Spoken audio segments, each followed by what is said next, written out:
Sira, Yes, I promise. kuwa kazunti, yoga kontrasan, kira sira. Hadaro. Sira, Trust me. sira. Solid record. Badiwi, Baba Maka, Ribad, Badiwi, Inomasi, 100% Mount talented. Abatisina kudana na shakapera, sakagara watomira kundifonera. Panguva yandai kuda waindishainira, waindira sirira kungesa dzara kahora. Tochiziva munhu wesaneta mistake, asi wandiuraya ne heartbreak. Ende mumoyo mangu wanga watova chef, wandiuraya ne heartbreak. Ndochiziva munhu wesaneta mistake, asi wandiuraya ne heartbreak.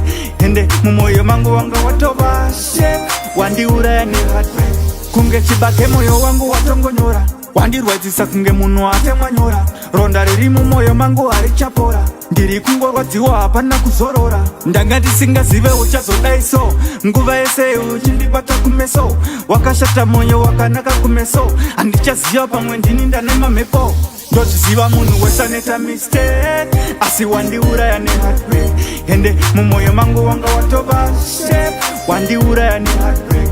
Ndochiziva munhu wesaneta mistake, asi wandiuraya ne heartbreak.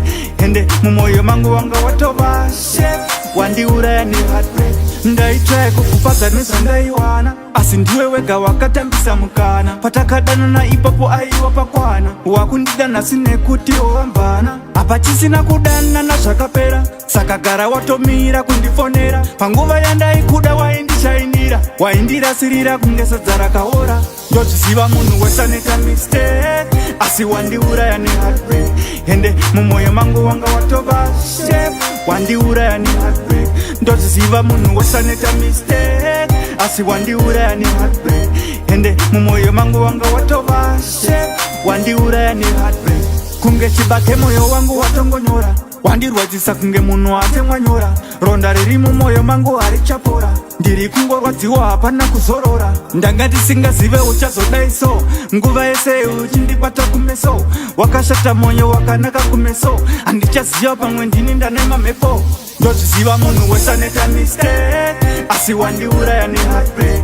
Ende mumoyo mangu wanga watova chef, wandiuraya ne heartbreak. Ndochiziva munhu wesaneta mistake, asi wandiuraya ne heartbreak.